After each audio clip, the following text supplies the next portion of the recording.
Dear students, let's start our class. Today, we are going to discuss about the remaining portions of federalism.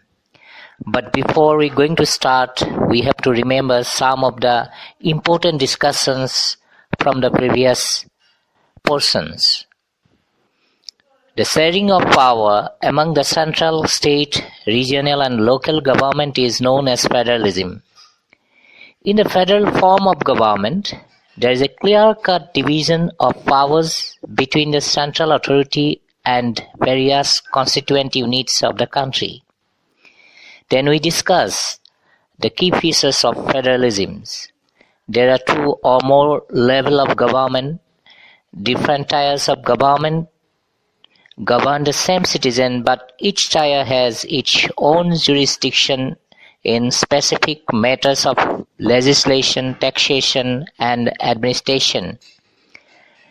The jurisdictions of the respective levels of tiers of government are specified in the Constitution. The fundamental provisions of the Constitution cannot be unilaterally changed by one level of government. Such changes require the consent of both the levels of government. Courts have the power to interpret the Constitution and the powers of different levels of government. Sources of revenue for each level of government are clearly specified to ensure its financial autonomy. The federal system thus has dual objectives to safeguard and promote the unity of the country.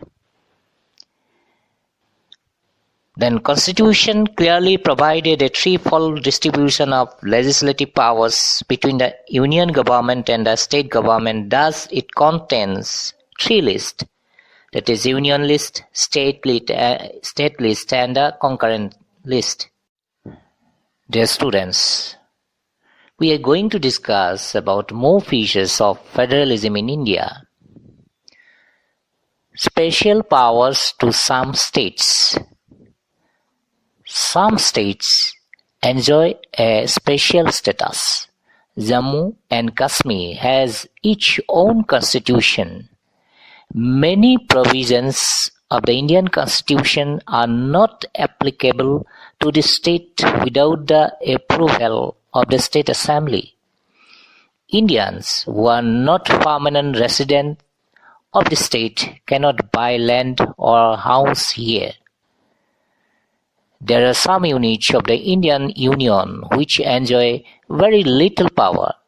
These are areas which are too small to become an independent state, but which could not be merged with any of the existing states.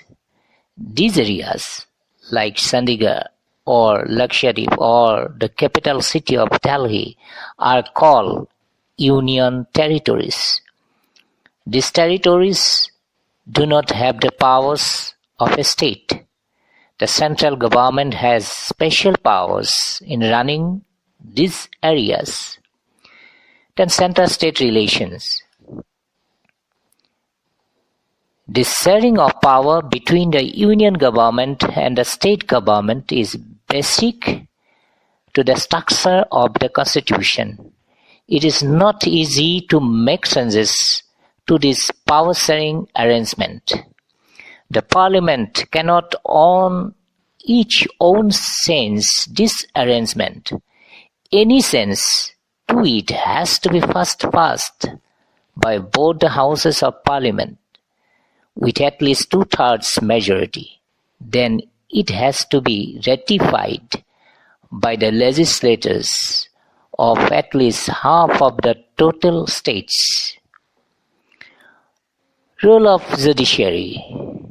The judiciary plays an important role in overseeing the implementation of constitutional provisions and procedures. In case of any dispute among the divisions of powers, the High Courts and the Supreme Court make a decision. The union and the state government have the power to raise resources by levying taxes in order to carry on the government and the responsibilities assigned to each of them. Dear students, now we are going to discuss about how is federalism practiced. So dear students, constitutional provisions are necessary for the success of federalism, but these are not sufficient. If the federal experiment has succeeded in India, it is not merely because of the clearly laid out constitutional provisions. The real success of federalism in India can be attributed to the nature of democratic politics in our countries. This ensured that the spirit of federalism, respect for diversity, and desire for living together became shared ideals in our country. Let us look at some of the major ways in which this happened. Linguistic States. The creation of linguistic states was the first and a major test for democratic politics in our country. If you look at the political map of India when it began its journey as a democracy in 1947 and that of 2017, you will be surprised by the extent of the changes. Many old states have vanished and many new states have been created. Areas, boundaries, and names of the states have been changed. In 1947, the boundaries of several old states of India were changed in order to create new states. This was done to ensure that people who spoke the same language live in the same state. Some states were created not on the basis of language, but to recognize differences based on culture, ethnicity, or geography. These include states like Nagaland, Uttarakhand, and Jharkhand. When the demand for the formation of states on the basis of language was raised, some national leaders feared that it would lead to the disintegration of the country. The central government resisted linguistic states for some time, but the experience has shown that the formation of linguistic states has actually made the country more united. It has also made administration easier. Language policy. Our constitution did not give the status of national language to any one language. Hindi was identified as the official language, but Hindi is the mother tongue of only about 40% of Indians. Therefore, there were many safeguards to protect other languages. Besides Hindi, there are 21 other languages recognized as scheduled languages by the Constitution. A candidate in an examination conducted for the central government positions may opt to take the examination in any of these languages. States to have their own official languages. Much of the government work takes place in the official language of the concerned states. Unlike Sri Lanka, the leaders of our country adopted a very cautious attitude in spreading the use of Hindi. According to the Constitution, the use of English for official purposes was to stop in 1965. However, many non-Hindi speaking states demanded that the use of English continue. In Tamil Nadu, this movement took a violent form. The central government responded by agreeing to continue the use of English along with Hindi for official purposes. Many cities think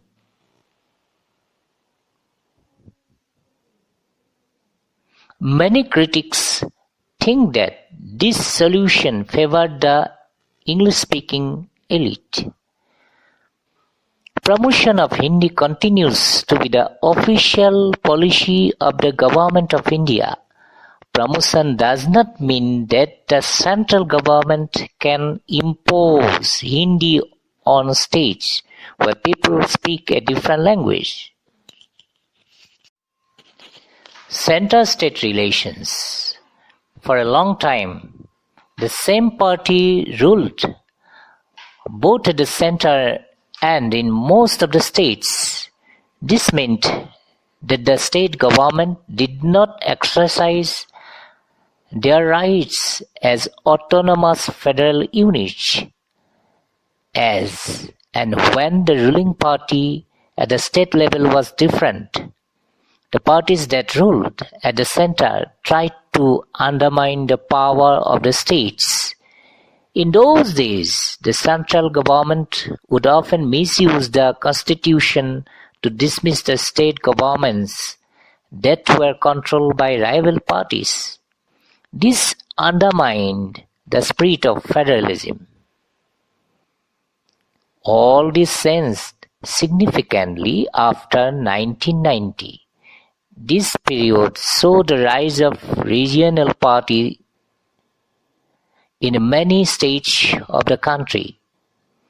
This was also the beginning of the era of coalition governments at the center, since no single party got a clear majority in the Lok Sabha.